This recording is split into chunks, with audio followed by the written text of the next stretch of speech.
Hello everyone, and welcome to the wonderful recap of Oz.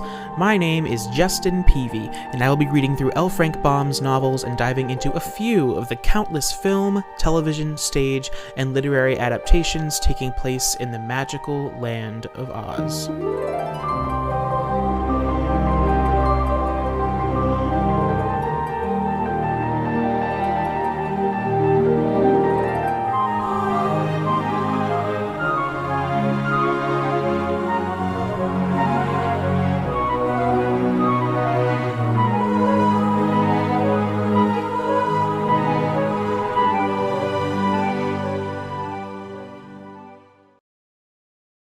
If you found the last episode scary and strange, I am happy to tell you that this one feels much more like an Oz book to me. Today we're covering Baum's fifth Oz book, The Road to Oz. It's the first Oz book not to utilize color illustrations, with Neil's pen and ink illustrations originally being printed on colored paper. In Baum's author's note, he explains that he again took inspiration from his audience's ideas, and that he's writing these books simply to please them. However, he does include this at the end of the note. Since this book was written, I have received some very remarkable news from the land of Oz which has greatly astonished me. I believe it will astonish you too, my dears, when you hear it, but it is such a long and exciting story that it must be saved for another book, and perhaps that book will be the last story that will ever be told about the land of Oz. Baum has finally publicly stated that he's wrapping up this series, so he likely planted a lot of seeds in this book that may grow into bigger plot points in the sixth book.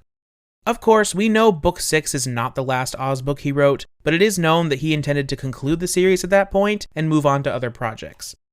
This is the first book which credits L. Frank Baum as the Royal Historian of Oz, at least in the copies that I'm reading. This is a title that is given to the authors of the official Oz books, including Ruth Plumly Thompson, John R. Neal, Jack Snow, Rachel Cosgrove Pays, Eloise Jarvis McGraw, Lauren Lynn McGraw, and Sherwood Smith. The writings of those with this official title, assigned by either the original Oz publishers or the L. Frank Baum Family Trust, are acknowledged as canon and true. That being said, let's travel along the road to Oz, in which is related how Dorothy Gale of Kansas, the Shaggy Man, Button Bright, and Polychrome the Rainbow's Daughter met on an enchanted road and followed it all the way to the marvelous land of Oz.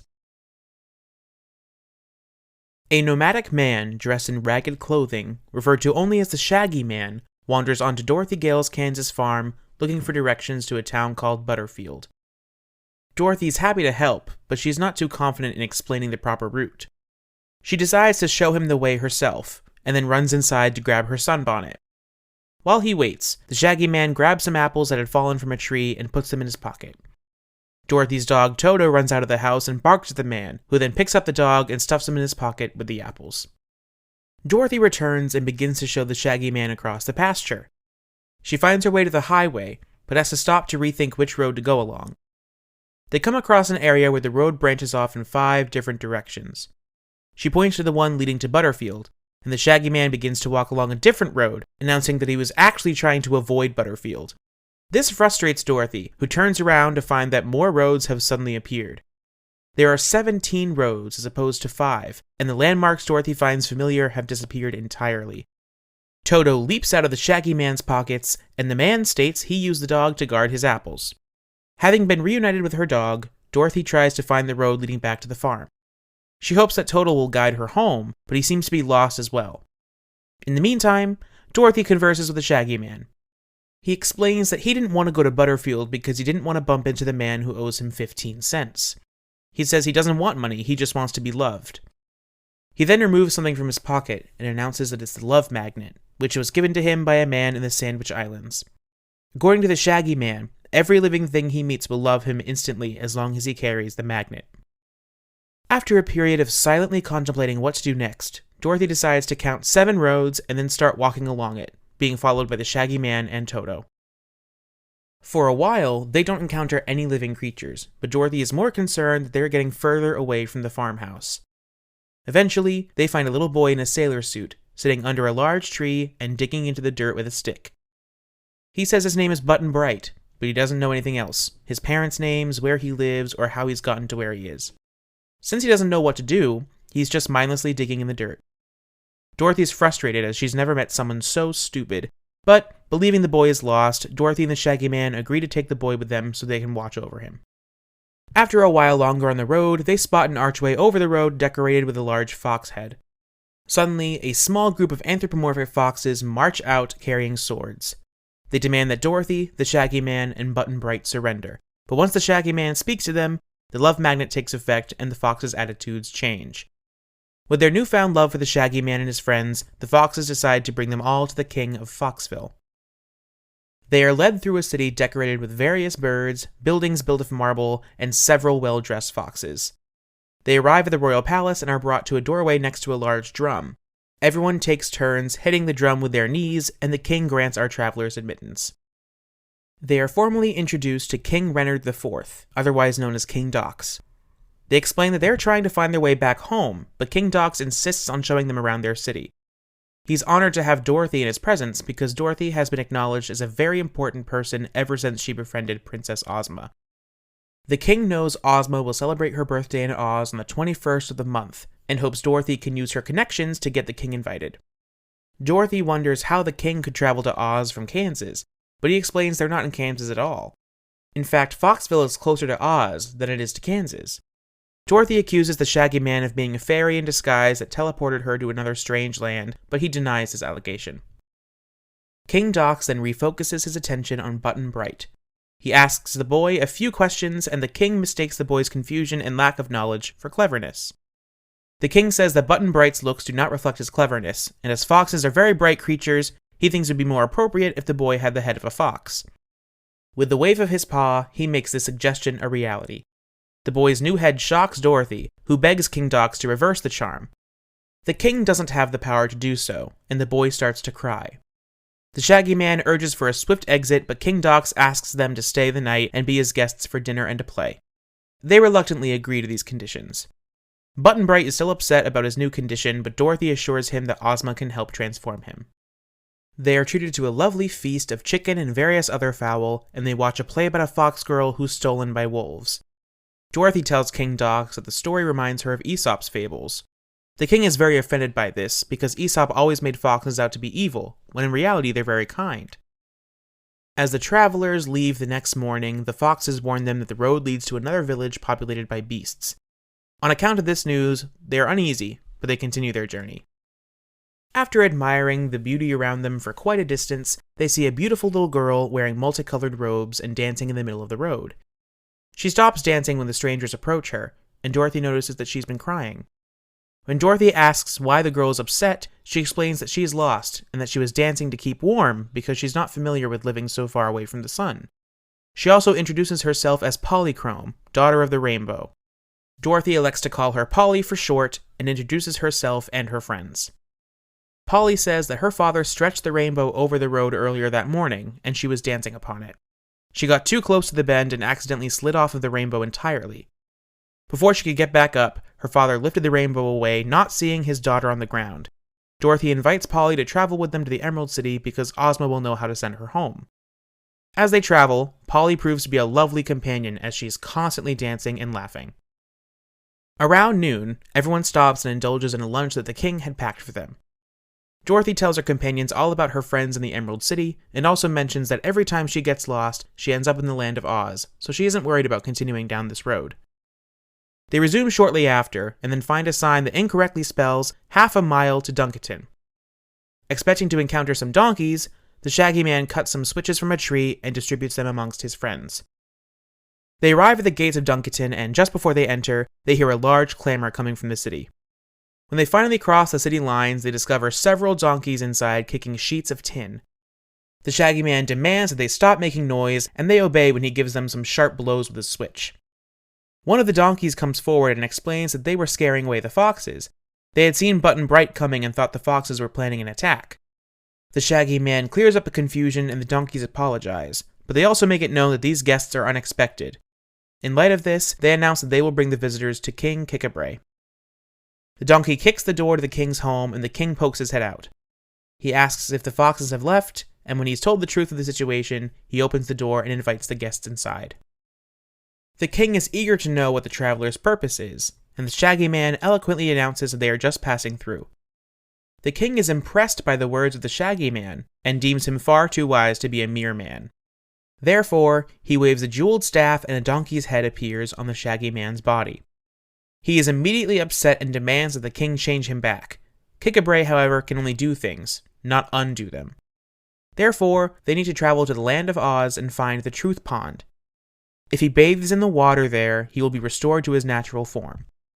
The king then asks Dorothy if she knows Princess Ozma, and wants her to get him an invitation to her birthday celebration. She agrees, on the condition that he provides supper and a place to sleep for her and her friends. King Kikabray asks what everyone wants for dinner, and the requests range from beefsteak to dewdrops. He waves his staff and makes these foods appear.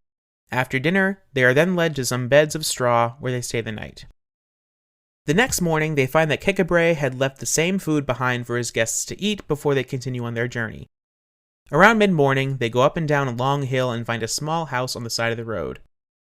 They hear strange music coming from that direction, and they notice a short, round man sitting outside the door. Strangely enough, the music they were hearing was coming from inside the man. Button Bright calls him a musicer, and the man responds to this. When he speaks, his words are accompanied by music, and it comes across more like singing than anything else. The music they were hearing before occurs every time he breathes, since his lungs are full of reeds. He introduces himself as Allegro da Capo, and he has always had this ability to make music with his body. When he learns that his visitors are traveling to the land of Oz, he asks if he can go with them to play a song for Ozma's birthday. Dorothy says she will tell Ozma to invite him when she reaches the Emerald City, despite the Shaggy Man's objections. They make their way further down the road and away from the musicer. The country becomes less pretty and the road becomes less smooth. Toto runs ahead and they hear him barking. They rush to see what the dog is so upset about, and they discover a strange creature. It has the form of a man sitting on the peak of a stone. As opposed to having a front and a back, this creature appears to have two fronts. One of his fronts has purple hair and a body that is white like clown makeup. His other side has yellow hair and a body that is black like ink. Polychrome notices another similar creature on another rock, and the creatures begin to spin their heads around and flop back and forth to show both sides of their bodies. More of them appear, and the Shaggy Man asks what they are. They are a species of very few words, but they announce themselves as Scoodlers, and they intend to make soup out of the travelers. Button Bright cries, saying he doesn't want to be soup, and the Shaggy Man tries to use his love magnet to change the Scoodlers' minds. Unfortunately, it does not work in their favor. They all try to escape, but they are surrounded by Scoodlers. The Shaggy Man throws a stone at one of them, and they retaliate by lifting the heads off of their shoulders and throwing them at the Shaggy Man and his friends. Despite their best efforts, they are forced to surrender to the Scoodlers. They are led away from the road onto a narrow stone bridge suspended over a large gulf, and through an archway leading into a mountain. The mountain is revealed to be a hollow dome. In its center is a large iron kettle suspended over a heap of wood that is ready to be set ablaze. They are brought into a small house inside of the cave, which belongs to the Queen of the Scoodlers. The love magnet, unfortunately, doesn't work on her either, and she orders the intruders to be processed through a meat chopper promptly at 6 o'clock. One Scoodler keeps guard of the prisoners inside a storage house. Polychrome and the Shaggy Man begin to plan an escape. She begins dancing around the room to keep herself warm, and eventually makes her way to the guard and slaps him across the face. The Scoodler picks up his head and throws it at Polly, but the Shaggy Man catches it and puts it in a potato sack. The body of the Scoodler, who couldn't see where his head had gone, was easy to escape from. They run to the bridge, but the Scoodlers see them escaping and pursue them. They start to throw their heads at the fugitives, but the Shaggy Man, who apparently has a background in baseball, catches every single one and throws them into the gulf below. Even the Queen's head is thrust into the pit. Now that the Scoodlers' heads are permanently removed, the Shaggy Man is certain that they won't cause any further trouble. They find their way back to the road and eventually return to a less barren part of the country. They pick some fruits along the way and appease their hunger. When they leave the wooded area, they see a desert before them. A sign is posted at the edge of the sand, reading, "All persons are warned not to venture upon this desert, for the deadly sands will turn any living flesh to dust in an instant. Beyond this barrier is the land of Oz, but no one can reach the beautiful country because of these destroying sands." They aren't sure what to do next, but it's getting dark and they decide to sleep on the grass and figure out a plan in the morning. When they wake up, Dorothy laments that she doesn't have a cyclone, silver shoes, or a magic belt to help her travel over the sands. The Shaggy Man takes out his love magnet and calls out to someone named Johnny Do It. Instantly, a friendly old man appears with a large chest labeled Johnny Do It, Contractor. The Shaggy Man explains the situation that he and his friends are in, and everyone is quickly introduced. Johnny says they must ride the sands in a sand boat. He goes into his chest, grabs his tools, chops down a couple of trees, and assembles a small sand boat in an extremely short amount of time. Johnny advises the Shaggy Man to sail the ship like he would with a normal sailboat, and then disappears in a wink before anyone can thank him. Everyone boards the vessel, and the Shaggy Man raises the sail. The boat immediately starts forward at a vicious speed. They sail over the deadly desert until Polychrome notices a dark line in the distance. They approach it quickly, and she notices that there is a line of jagged rocks at the edge of the desert, just before a patch of green grass. They try to slow down, but they crash into the rocks and everyone is launched into the air. Luckily for them, they land safely on the grass. Dorothy is relieved to be in the land of Oz, and then begins to search for people to show them the way to the Emerald City.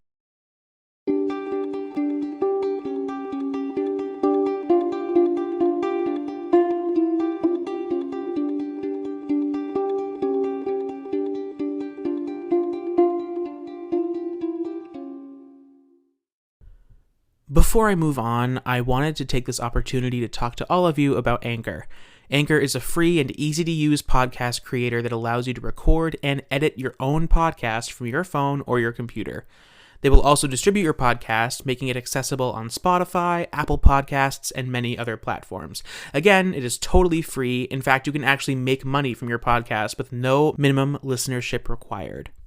Anchor is everything you need to make a podcast all in one place. Download the free Anchor app or go to anchor.fm to get started. I am thrilled to announce that the wonderful recap of Oz will now be hosted by the OzConnection, the official YouTube channel for OzCon International. The OzConnection is your place to watch and listen to diverse Oz content produced by Oz fans for Oz fans. From the famous 40 Oz books to MGM's The Wizard of Oz, Disney's Return to Oz, and so much more. So be sure to like and subscribe to receive regular updates from the OzConnection. OzCon was established in 1964 and now occurs annually on the West Coast. For more information, you can visit OzConInternational.com.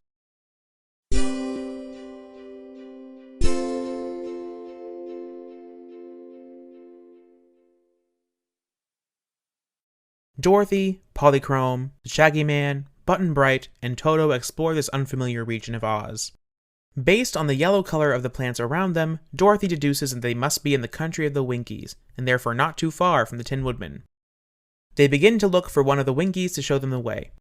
However, they stumble upon a pool of water in the trees. A silver plate on one of the rocks reveals that they have reached the Truth Pond. Button Bright immediately jumps into the water, and when he returns to the surface, his fox head is gone and his human head has returned. The Shaggy Man also takes a dip in the pond, replacing his donkey head with his human head. To put it lightly, they are both extremely relieved to be back to normal. They walk along a road, letting the sun dry off the clothes of Button Bright and the Shaggy Man. Polly dances around ahead of them, but she sees something that frightens her. When Dorothy investigates, she sees TikTok approaching with Billina perched on his shoulder. Dorothy is glad to see some familiar faces, and promptly introduces everyone to each other. TikTok's speech and thinking runs down in the middle of this introduction, so Dorothy happily winds him up. Billina announces that she's had 10 chicks, and she named them all after Dorothy. TikTok says that Ozma saw Dorothy in her magic picture, so she sent TikTok and Billina to greet her in Oz and bring her to the Emerald City. They decide to stay the night at the Palace of the Tin Woodman and proceed to the Emerald City the next day, as it isn't too far from where they are now. Eventually, they arrive at the Tin Woodman's newly built Tin Castle. Around the castle are beautiful gardens, water fountains, and tin statues of the Emperor's friends. This includes a statue of Dorothy as she looked when she first appeared in Oz. Quick side note, there is a fascinating illustration in here of Dorothy looking at her statue. The statue is nearly identical to how W.W. Denslow drew her in the first book, which is so cool to see both Denslow and Neil's versions of Dorothy in the exact same illustration. You can see this illustration on my Twitter or Instagram at OzRecap.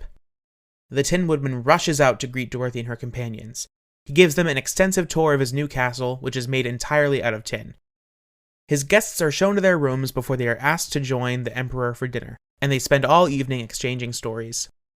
The next morning, the Tin Woodman joins his visitors as they set out for the Emerald City. Around noon, they come across a large field of pumpkins. Dorothy notices 3 little mounds looking like graves, and there are headstones placed next to them. The Tin Woodman explains that it's Jack Pumpkinhead's private graveyard. Dorothy is very alarmed by the possibility of Jack having died, so she reads the gravestones. They all read, "Here lies the mortal part of Jack Pumpkinhead," but the three of them have different dates: April 9th, October 2nd, and January 24th. The Tin Woodman assures Dorothy that Jack is still very much alive. They go to a large hollow pumpkin in the field and find Jack Pumpkinhead, alive and well, sitting inside. Jack greets his visitors and explains to Dorothy that all he needs to do is replace his pumpkin head every time it spoils, and that the charm of the powder of life seems to work even in this case. Jack states that he's busy planting pumpkin seeds, but that he'll be in the Emerald City in time for his mother's birthday celebration. They walk past the Winky houses and they see that they are getting closer to the Emerald City. The Shaggy Man and the Tin Woodman discuss the powder that brought Jack to life. The Tin Woodman reveals that the sorcerer who invented the magic powder had died in a tragic accident, so all of his possessions went to a relative named Dinah, who lives in the Emerald City. Among his belongings was a small bottle of the powder. Dinah had a pet bear that had passed away, and she loved him so much that he was turned into a rug for her front parlor. Dinah mistook the powder of life for moth repellent, so she sprinkled it on the bear and he came to life. Unfortunately for the bear, his quality of life is low because he no longer has any innards, and Dinah regrets her careless action. They stop at a farmhouse and the owners treat Princess Dorothy to some lunch. After this, they cross a broad river and are in the territory of the Emerald City. The Shaggy Man and Polychrome are delighted to see the city for the very first time, but Polly's immediately frightened by the arrival of the Cowardly Lion and the Hungry Tiger. They have been sent by Ozma to retrieve Dorothy and her friends, and they're carrying Ozma's own royal chariot. Dorothy, Polychrome, Button Bright, and Billina board the chariot, led by the Lion and the Tiger, while Tick-Tock, the Tin Woodman, and the Shaggy Man follow behind them. Upon their arrival at the Emerald City, they are greeted by the familiar guardian of the gates. Once inside, the city's new visitors are astounded by the beauties laid out before them. The chariot brings them to the royal palace, where they're greeted by Jellia Jam. Compared to the magnificence of the Emerald City, the Shaggy Man becomes self-conscious that his looks make him an outsider. He also had never been a guest anywhere before, and this feeling is strange to him. Dorothy assures him that everyone is welcome there, before he is taken to his room. He is treated to luxuries he had never known before, including a nice comfortable bed. He takes a bath and peruses the closet in his room. He puts on some of his new clothes, which are still shaggy but much newer. He looks at himself in the mirror and admires himself before eating some apples to pass the time. Meanwhile, Dorothy, Toto, and Button Bright make their way to the drawing room to greet Princess Ozma. Dorothy and Ozma embrace, hugging and kissing each other. Dorothy asks Ozma why she hadn't received a formal invitation to her birthday party, but Ozma reveals that she was the one who mixed up the roads in Kansas so Dorothy would start towards Oz. Ozma watched Dorothy in her magic picture throughout her entire journey in case she needed to use the magic belt to rescue her. Ozma's also taken the liberty to invite King Dox of Foxville and King Kikabray of Duncanton to her festivities. She has not, however, invited the musicer because he's far too noisy. The Wizard of Oz enters, and then Ozma is introduced to Polychrome and the Shaggy Man. Ozma is told of the love magnet, and she asks the Shaggy Man where he got it. The Shaggy Man confesses that he had stolen it, and lied to Dorothy about it being a gift. He stole it from a girl in Butterfield because no one loved or cared for him. He is not sorry for stealing it, because it led him to Dorothy in the Land of Oz, where he hopes to maintain permanent residency. Ozma explains that in Oz, everyone loves each other for who they are, so she asks him to give up the love magnet and decides to hang it over the gates of the Emerald City so everyone who enters shall be loved. They all enjoy dinner and are entertained by the wizard's piglet's tricks afterwards. Ozma announces that her invited guests will arrive the next day, and the day after that will be her birthday. The festivities will be held just outside the city gates so no one will be too crowded. The next morning, everyone enjoys their breakfast. As soon as they're finished, they hear trumpets in the distance. They go onto the balcony and overlook the streets of the city.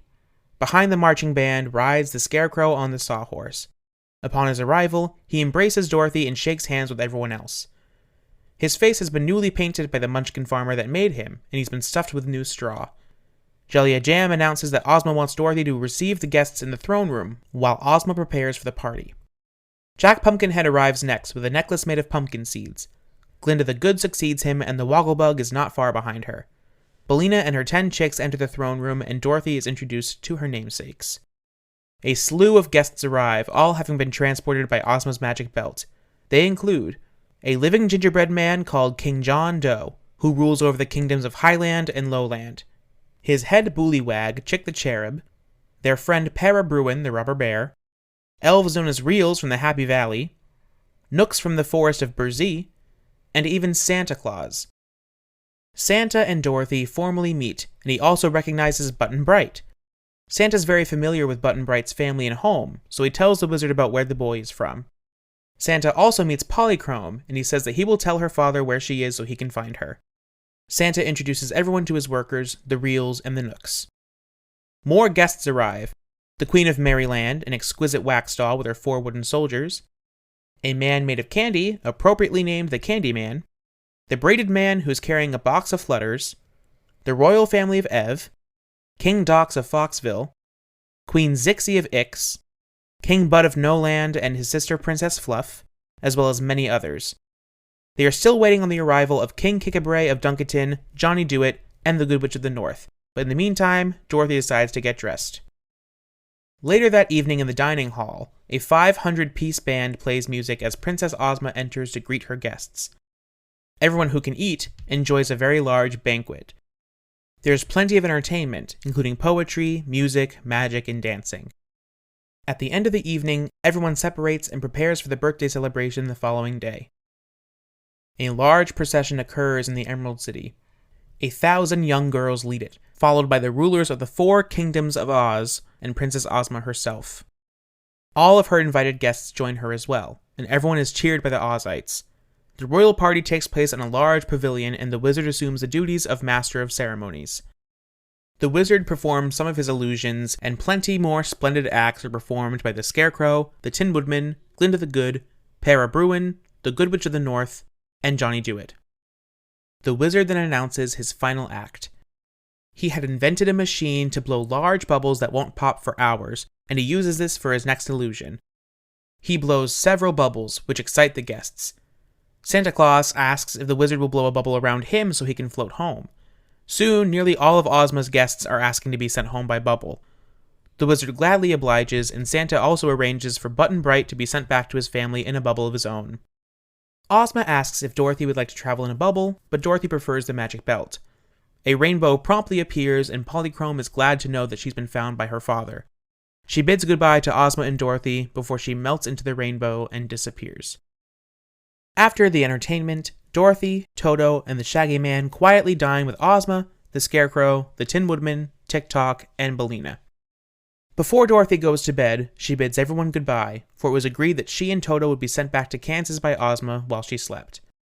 After a busy and overall pleasant few days, Dorothy grabs Toto in her arms, climbs into bed, and instantly falls asleep. This book was so much more delightful than its predecessor. Some Oz fans have referred to this book as a filler book in the franchise, and I can see why, but I still enjoyed it a lot. One of the most exciting things about this book was the appearances of Baum's characters from his other books.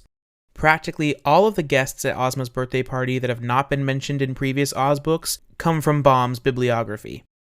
Although I have not yet read Baum's other books, and don't know much about them at all, it was really interesting learning that all of the books take place in the same universe. And when you look at the official map of Oz, which you can find on my social media, you will see that all of the countries where his other books take place are only separated from the land of Oz by a desert. The new characters Baum introduced are also really interesting. My heart broke for the Shaggy Man, I thought Button Bright was so adorable, and I felt just as enticed by Polychrome as her companions were. It was great to have a new arsenal of characters teaming up unknowingly to fight against arrogant animals and absolutely terrifying Scoodlers. I mean, those creatures are probably some of the scariest things in the Oz books so far, right up there with the Wheelers. But I digress. I'm really hoping we get to see more of these characters in future books. Me being a huge fan of the movie, I loved seeing the characters traveling by bubble. I cannot believe that is canon in the Oz books. It's so cool. It makes me hope that maybe in a future book, the wizard will help Glinda make bubbles of her own, and that becomes her sole method of travel. This book doesn't have a lot of plot driving it forward, and I do wish we got to learn more about Button Bright and the Shaggy Man's origins, but it was a really fun book.